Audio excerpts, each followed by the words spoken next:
kesaksian deh yang saya alami.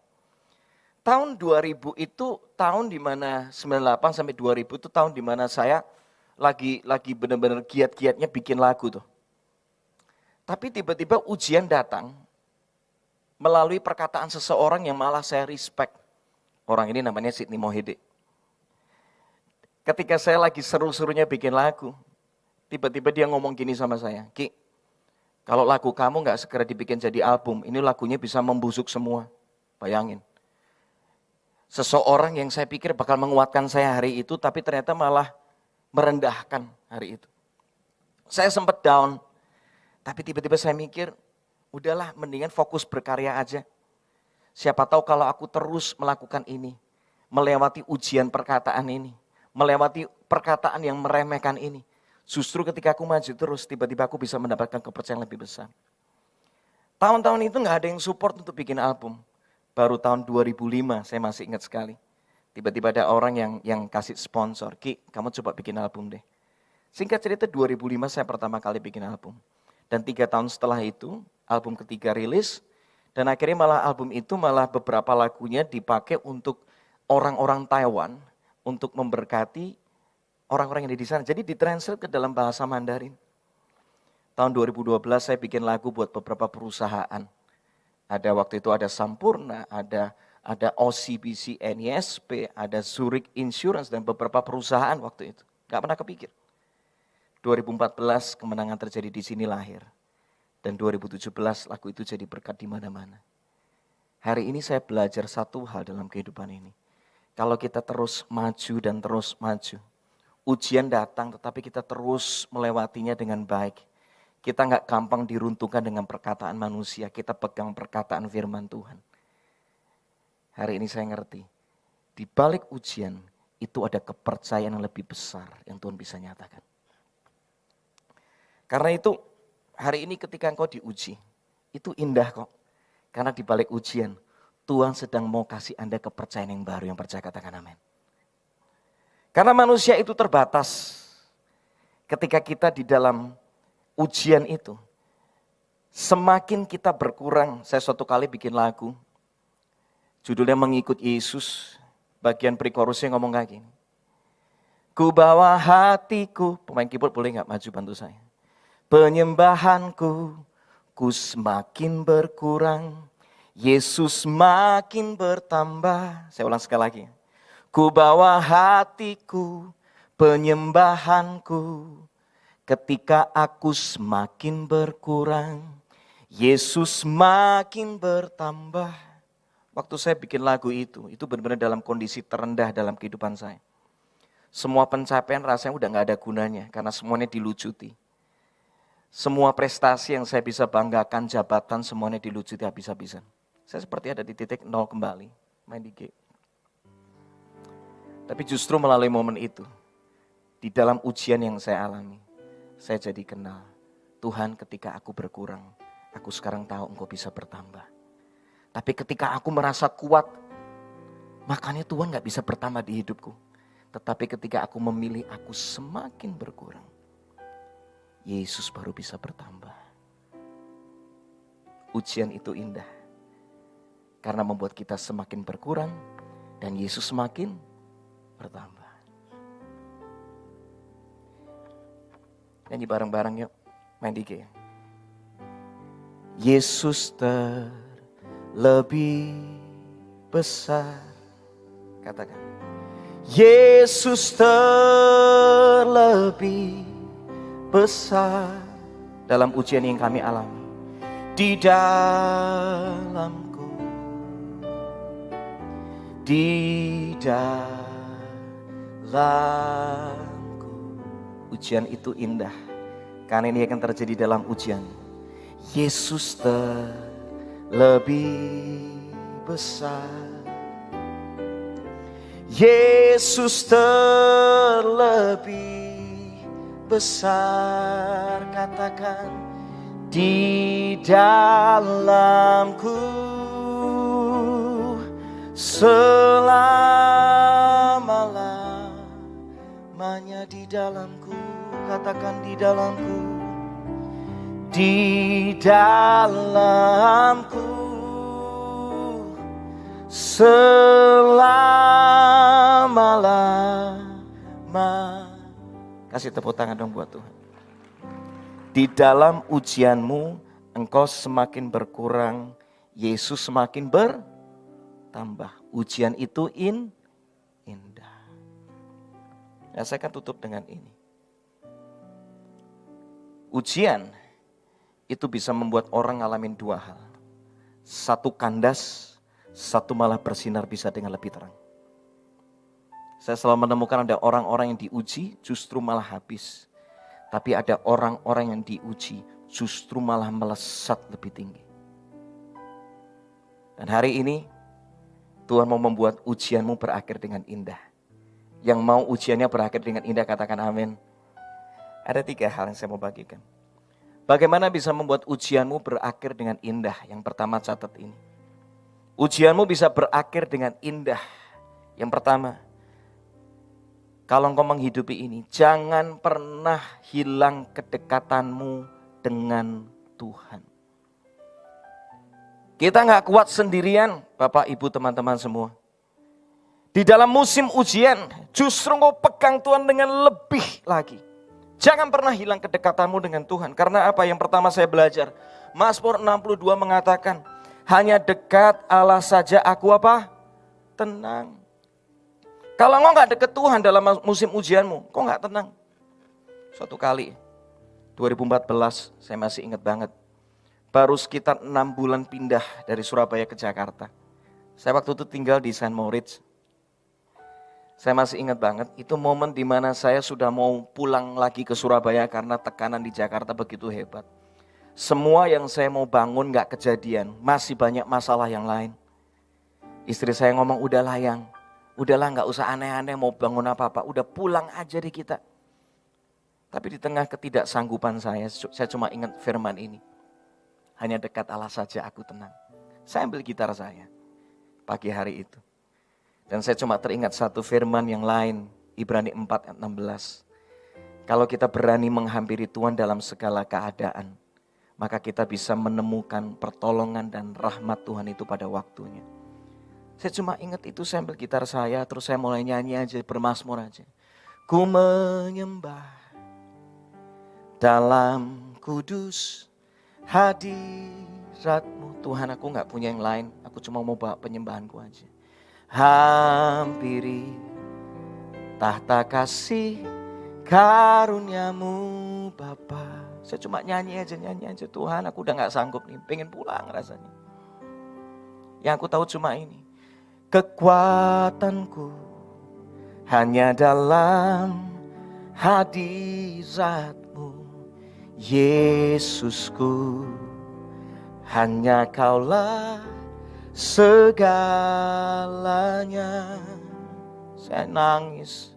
Tuhan, aku cuma dapat kemenangan terjadi dalam hidupku. Ku yakin Kau hadir di sini, di rumahku, di apartemen itu Tuhan. Ku rasakan kuasa yang tak terbatas. Ku yakin Kau nyata di sini. Kemenangan terjadi di sini. Saya pagi hari itu cuma bisa nyembah Tuhan, bawa perkataan iman saya. Semua jawaban yang saya mau gak tiba-tiba langsung datang. Tapi yang saya alami cuma satu. Saya lagi ngerti kuncinya. Ternyata kemenangan yang pertama yang Tuhan bisa sediakan dalam hidup kita, itu namanya ketenangan. Karena orang gak akan pernah bisa menang, berpikir dengan jernih. Tuhan bisa berbicara dengan mudah kalau kita gak tenang. Ketika saya hari itu memilih mendekat sama Tuhan, dari kepanikan diubah jadi ketenangan. Dan ketika ketenangan itu ada, baru bisa mikir, gak usah pulang Surabaya dulu. Tenang dulu nak, aku bersamamu sampai selama-lamanya. Saya jalan terus. Beberapa bulan setelah itu, satu persatu pintu mulai dibuka. Tiba-tiba punya kantor dan akhirnya bisa membangun ini dan itu. Akhirnya gak jadi pulang lagi ke Surabaya. Dan hari ini saya bisa ada di tempat ini untuk bisa membagikan hidup saya kepada Anda semua. Lihat. ketika engkau diuji, jangan pernah hilang kedekatanmu dengan Tuhan. Saya belajar juga, kenapa kita perlu terus dekat sama Tuhan di dalam musim ujian kita. Mazmur 25 ayat 14 dalam terjemahan The Passion Translation, ini keren banget. There is a private place reserved. Ada sebuah tempat khusus yang disiapkan. Untuk siapa? For the lovers of God, untuk orang-orang yang mencintai Tuhan. Kalau orang namanya cinta itu gimana sih? Di situ dikatakan bahwa where they sit near him. Di mana mereka itu suka nempel, suka duduk dekat sama Tuhan. Ketika mereka duduk dekat dengan Tuhan, yang terjadi apa? And receive the revelation secrets of his promises. Wah, ini keren banget. Ketika kita dekat sama Tuhan, Tuhan akan ngomong rahasia-rahasia kehidupan yang engkau perlukan. Dalam hidup ini kita belajar, kalau Anda punya kartu ATM, misalnya nih Pak Hengki punya kartu ATM, yang tahu passwordnya siapa Pak? Rahasianya, paling istri, betul kan? Sederhana. Karena rahasia itu cuma dikasih tahu sama yang dekat, betul ya Pak? Anda punya rahasia, cuma akan disampaikan sama yang dekat. Tuhan punya rahasia kehidupan, cuma akan disampaikan sama yang dekat. Dia gak kasih tahu sembarang orang. Cuma yang mau dekat akan dikasih tahu. Nak, langkah berikutnya ke sini loh. Aku akan tuntun kamu ketemu orang ini. Nak, kamu persiapkan ini ya. Nak, Tuhan tuh kalau nuntun sering kali yang saya alami. Selangkah demi selangkah. Saya waktu itu udah gak tahu. 2016 itu udah hampir lagi pulang ke Surabaya. Tapi ketika saya doa. Karena itu tekanan begitu hebat. Saya punya kantor tiba-tiba udah gak bisa dipakai. Tiba-tiba juga di waktu yang sama tim saya semua mengundurkan diri. Rasanya udah habis. Saya waktu itu ngomong sama istri saya. Yang kalau dulu kamu yang pernah ngajak pulang ke Surabaya. Kali ini gantian aku yang ngajak kamu pulang ke Surabaya deh. Waktu itu kita udah sampai ke Surabaya. Cari-cari tempat untuk tinggal menetap di Surabaya. Tapi tiba-tiba ketika balik Jakarta istri saya ngomong kayak gini. Kamu itu tulis lagu kemenangan terjadi di sini. Lagunya kemenangan. Kemenangannya belum terjadi kok udah mau pulang siang yang. Bayangin itu kayak saya ditampar-tampar gitu. Nulis lagu sendiri, mau malah pulang sendiri. Gara-gara perkataan istri saya ngomong balik sama dia. Oke, kalau gitu kita tetap stay di kota ini. Kita cari Tuhan. Kita nempel sama Tuhan dengan lebih lagi. Kita percaya akan ada rahasia yang Tuhan mau nyatakan buat kita. Tiba-tiba hari itu saya cuma dengan bermodal laptop, ketik PowerPoint, bikin perencanaan. Dan tiba-tiba beberapa bulan setelah itu, bertemulah dengan seorang pemilik mall namanya Plaza Indonesia. Dan tiba-tiba dia ngomong sama saya, Ki, aku mau support kamu, kita bisa kolaborasi. Kolaborasi apa ya tante? Saya panggil tante. Kamu bisa buka sekolahmu ada di sini. Maksudnya gimana? Sinergi udah pakai aja. Dari gak punya tempat, udah mau pulang, udah hopeless. Tiba-tiba malah dapat tempat untuk membangun sekolah di Plaza Indonesia. Ini kan gak masuk akal. Selangkah demi selangkah Tuhan pimpin. Bulan pertama keluar kelas bersama Pak Weliar. Bulan berikutnya saya jujur aja gak tahu mau bikin apa lagi. Tiba-tiba dapat hikmat, oh undang ini, coba lagi. Selangkah demi selangkah. Dan bersyukur sampai hari ini. Gara-gara pandemi ini, justru kami sedang membangun sebuah online worship course yang 4 bulan lagi bakal rilis. Satu persatu Tuhan pimpin. Kalau kita gak deket, kita gak dapat rahasia kehidupan. Tapi kalau engkau deket, rahasia kehidupan akan disampaikan dalam hidupmu. Yang percaya katakan amin. Saya akan loncat ke bagian yang kedua. Bagaimana membuat ujian itu berakhir dengan indah. Yang kedua yang saya belajar, tetaplah tabur yang terbaik di musim ujianmu. Masa kesesakan atau masa ujian, justru saya melihat seringkali itu musim taburan yang terbaik.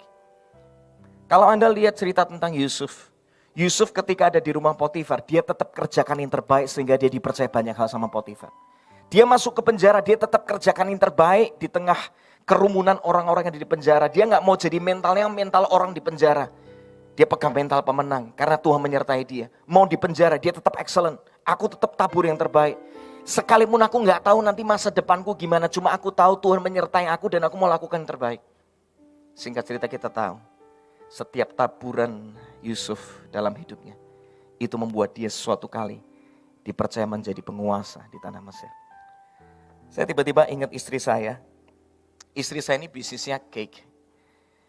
Dan dulu kalau ngomongin dari segi harga, waduh harganya itu benar-benar murah banget sih bisa dikatakan.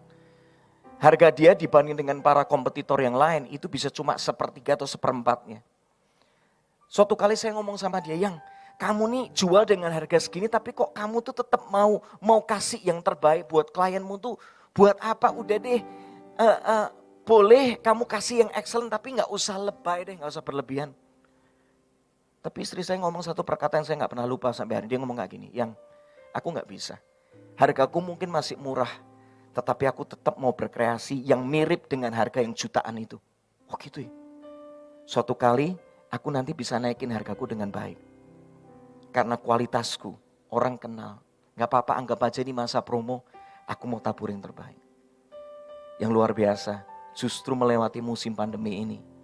Tuhan memelihara kami melalui cake bisnis dari istri saya. Itu ordernya jauh lebih gede daripada sebelum pandemi, ini gak masuk akal. Pemeliharaan Tuhan begitu nyata. Dan hari ini kami bisa melewati musim ujian ini. Itu karena apa? Saya belajar dari istri saya. Dia berani nabur yang terbaik dalam musim-musim ujian dalam kehidupannya. Kalau Anda melakukan apapun juga dalam hidupmu. Justru dalam musim pandemi ketika orang gak berani nabur. Beranilah tetap excellent. Disitulah engkau akan lihat penyertaan Tuhan. Tuaian yang besar engkau akan alami dalam hidupmu. Karena engkau langsung kelihatan, di balik orang sedang ngirit-ngirit, ini kok aneh sih malah berani memberi. Mental pemenang itu beda. Ketika dalam masa kesesakan, justru berani lakukan yang terbaik. Karena setelah nanti pandemi berakhir, bisa jadi nanti engkau akan menuai dengan begitu luar biasa yang engkau gak pernah lihat sebelumnya. Musim ujian itu adalah musim persiapan dan taburan yang terbaik. Boleh gak kasih tepuk tangan buat Tuhan? Ada satu ayat aja saya akan baca di dalam Mazmur 126, 5-6. Orang-orang yang menabur dengan mencucurkan air mata. Artinya gak mudah. Musimnya lagi gak mudah. Akan menuai dengan bersorak-sorai. Orang yang berjalan maju, dia gak menyerah, dia jalan maju terus. Di sini dikatakan dengan apa? Orang yang berjalan maju dengan menangis, sekalipun majunya menangis, gak mudah tantangannya. Sambil menabur benih. Alkitab katakan, dilanjutkan dengan kata-kata apa? Semoga apa pasti? Semoga apa pasti? Pasti. Pasti pulang dengan sorak-sorai sambil membawa apa? Berkas-berkas yang ada bonus yang Tuhan bisa nyatakan. Ya. Kalau engkau berani nabur di musim-musim seperti ini, percayalah tuaianmu di musim mendatang akan luar biasa. Galatia 6 ayat 9 dikatakan. Jangan bosan-bosan melakukan perbuatan baik. Kita akan menuai pada waktunya. Jangan apa? Jangan menyerah. Katakan sama dirimu, jangan menyerah ya. Jangan menyerah. Maju terus. Ngomong sama dirimu masing-masing, hai jiwaku, jangan menyerah. Jangan menyerah. Karena Tuhan juga gak pernah menyerah buat setiap kita. Yang ketiga, yang terakhir. Sampai sini semuanya diberkati. Amin. Yang ketiga simpel kok. Bagaimana bisa membuat ujian itu berakhir dengan indah? Cuma satu kata, sabar.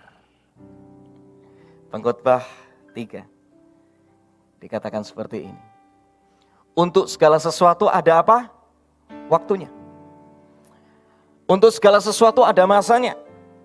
Untuk apapun di bawah langit ada waktunya. Ada waktu lahir, ada waktu meninggal, ada waktu menanam, ada waktu mencabut yang ditanam, ada waktu membunuh, ada waktu untuk menyembuhkan, ada waktu untuk merombak, ada waktu untuk membangun. Saya akan stop sampai di situ. Kalau kita baca terus sampai ayat yang ke-8, saya cuma belajar satu hal. Di dalam kehidupan ini segala sesuatu, semua musim itu ada expirednya. Gak pernah ada namanya satu musim itu berlangsung selama-lamanya, gak ada. Musim panas suatu kali akan berganti musim hujan. Musim hujan suatu kali akan kembali kepada musim panas. Lihat, gak ada namanya satu musim itu selama-lamanya, gak ada. Jadi kalau hari ini musim ujian itu datang, percayalah di balik musim ujian juga akan datang musim kemenangan. Musim ujian itu tidak selama-lamanya. Badai itu tidak selama-lamanya. Amin. Karena musim berikutnya bakal datang. Karena kuncinya cuma satu, sabar. Karena musim berikutnya yang terbaik akan datang. Saya akan tutup dengan satu firman Tuhan, 1 Korintus 10 ayat 13. Dan mari kita bangkit berdiri bersama-sama. 1 Korintus 10 ayat 13 kita akan tutup dengan ini.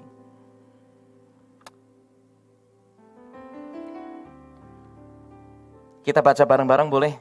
Keluarkan suara yang terbaik. Hari ini kita mau menabur dengan kata-kata iman. Semuanya siapkan kata-kata yang terbaik. Karena perkataanmu itu menunjukkan imanmu, keyakinanmu sama Tuhan.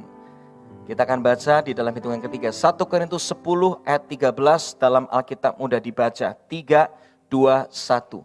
Pencobaan-pencobaan yang aku hadapi hanya seperti pencobaan yang dialami semua orang. Tetapi aku dapat mempercayai Allah. Ia tidak akan membiarkan aku dicobai lebih daripada yang dapat aku tanggung. Pada saat aku dicobai, Ia akan memberikan jalan keluar dari pencobaan itu. Sehingga apa? Aku dapat bertahan.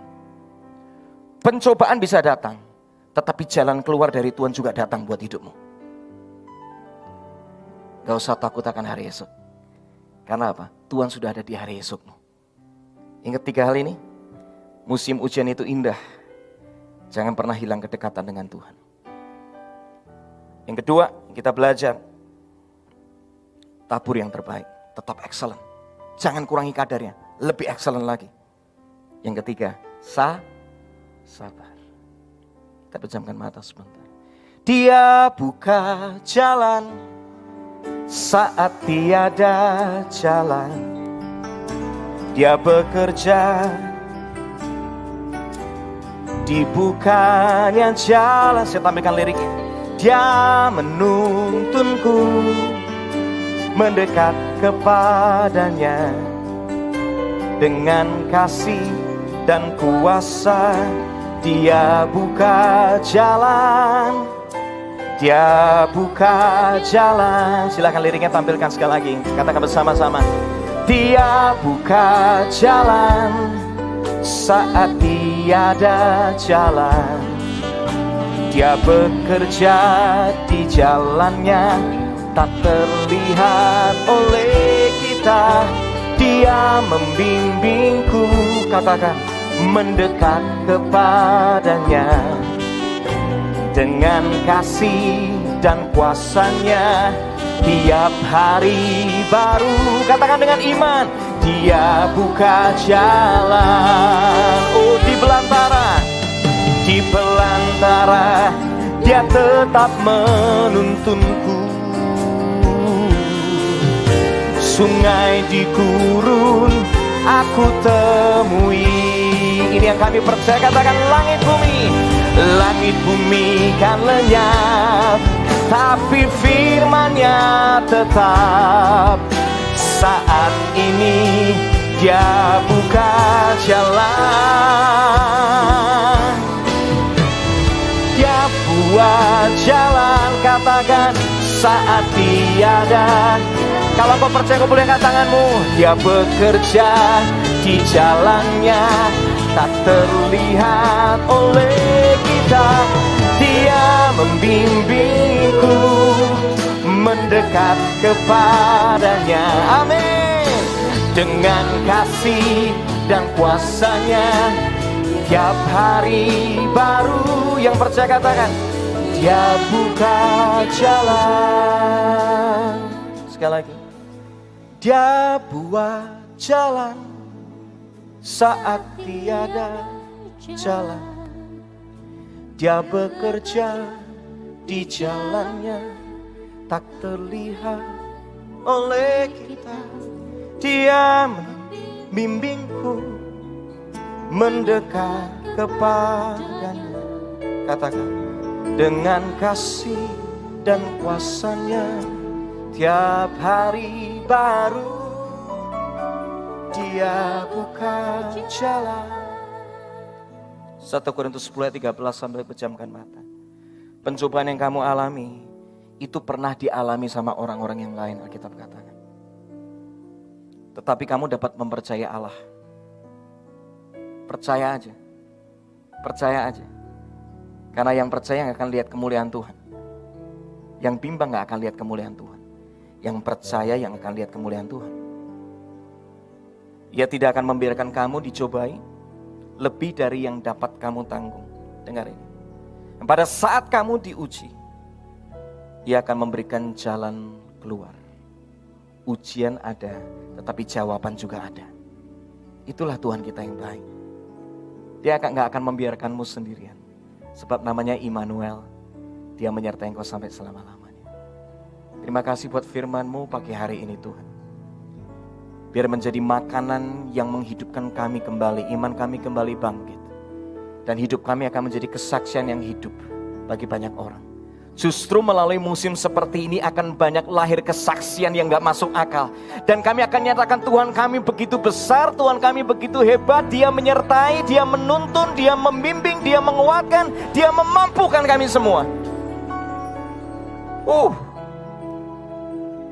Saya berdoa setiap Anda yang ada di ruangan ini, Tuhan sedang persiapkan Anda menjadi penuai di akhir zaman. Lewat lidah bibirmu kesaksian yang begitu hebat tentang siapa Tuhan yang kau sembah akan begitu kuat menerobos semua pintu pertahanan kekerasan hati manusia. Hidupmu akan jadi berkat. Hidupmu akan jadi berkat. Terima kasih Tuhan buat pagi hari ini. Nama-Mu dipermuliakan. Dalam nama Yesus, kami mau berkata sekali lagi, ujian itu indah. Terima kasih Tuhan. Dalam nama Yesus bersyukur dan berdoa. Semua yang percaya bahwa ujian itu indah, katakan bersama-sama. Amin. Katakan haleluya. Katakan Tuhan kita besar. Yesus ajaib. Berikan suara saya sekali lagi. Tuhan memberkati.